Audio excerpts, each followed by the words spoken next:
तो आशा करता हूँ आप सब स्वस्थ होंगे, व्यस्त होंगे, मस्त होंगे। हंसते रहिए, हंसने में कोई बुराई नहीं है, बहुत अच्छी चीज़ है।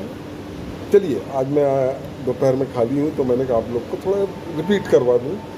आप लोग इंटेलिजेंट हैं लेकिन मेमोरी रिपीट होने से याद में, दिमाग में वो चीज़ें बार बार रिपीट होती तो याद होती जाती है। चलिए, कल मैंने पढ़ाया था शियर सिंपली सपोर्टेड बीम का shear force definition, bending moment की डेफिनीशन। तो शेयर फोर्स क्या है, मैंने बताया था अनबैलेंस वर्टिकल फोर्स राइट और left of the section.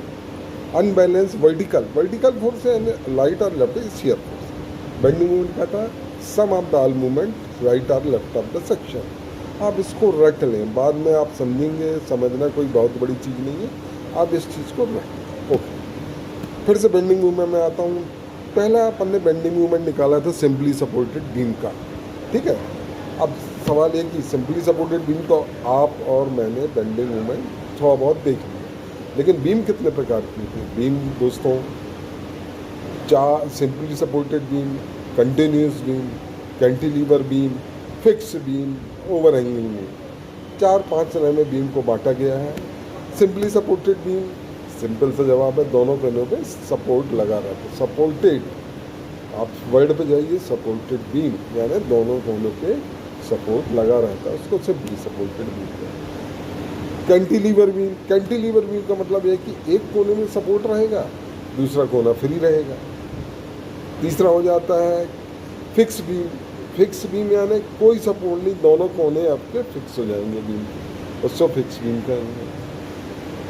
Overhanging beam, hang यानी लटकना, तो बीम के दोनों कोने या तो लटक रहे हैं, सिंपली सपोर्टेड बीम के बाहर निकल रहे हैं। इसका मैं आपको ड्राइंग नक्शा सही समझाऊंगा।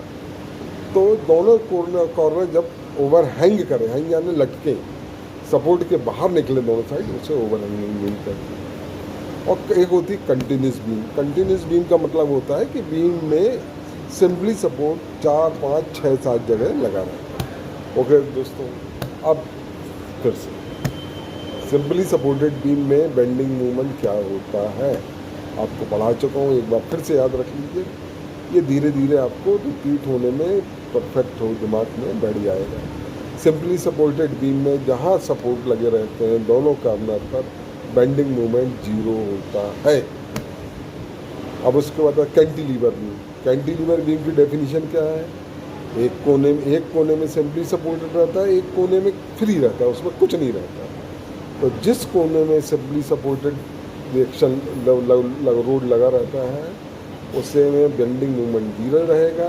जहाँ कोई भी रिएक्शन या सपोर्ट नहीं लगा रहता, बेंडिंग मूवमेंट वहाँ मैक्सिमम हो जाता है। चलिए, तीसरा होता है फिक्स बीम में आपके दोनों कोने फिक्स रहते हैं, तो वहाँ पे फिक्स रहते हैं तो वहाँ पे मूवमेंट रहता है।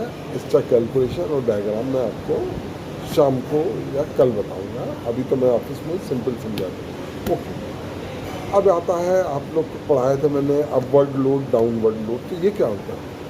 अपवर्ड लोड यानी ऊपर की दिशा में जो लोड काम करता है उसे अपवर्ड लोड करते हैं। डाउनवर्ड लोड यानी जो लोड नीचे की दिशा में लगता है उसे डाउनवर्ड लोड करते हैं। बीम में अपवर्ड लोड भी लगता है और डाउनवर्ड लोड भी लगता है। सिंपली सपोर्टेड बीम है, दोनों कोनों पे सिंपली सपोर्ट लगा है, सपोर्ट बीम में नीचे से ऊपर की तरफ लगता है तो उसे अपवर्ड लोड कहते हैं।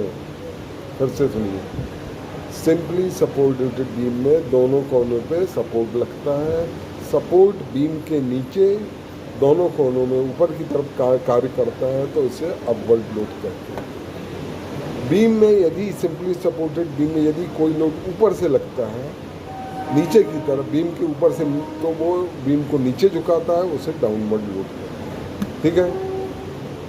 बेंडिंग मूवमेंट 2 तरह के होते हैं, आप जो कल बताएं तो आज फिर बता रहा हूँ। रास्ते में खोल के ये वीडियो देख लेना, धीरे धीरे दिमाग में चलता जाए। सैगिंग मूवमेंट जो बीम को नीचे की तरफ दबाता है, हॉगिंग मूवमेंट बीम को ऊपर की तरफ धकेलता है, सैगिंग मूवमेंट पॉजिटिव रहता है, हॉगिंग मूवमेंट नेगेटिव रहता है। Sagging movement anti clockwise direction, घड़ी की सुई जिस दिशा में चलती है उसकी विपरीत दिशा में कार्य करता है। हॉगिंग मूवमेंट क्लॉकवाइज डायरेक्शन में काम करता है, यानी घड़ी की दिशा में काम करता है। थैंक यू दोस्तों, बहुत बहुत धन्यवाद, आपने मुझे सुना, मुझे समय दिया, इसके लिए बहुत बहुत धन्यवाद। आशा करता हूँ जो मैंने आपको पढ़ाया है वो आपके कहीं ना कहीं आपको स्ट्राइक करेगा, याद करेगा। And thank you very much.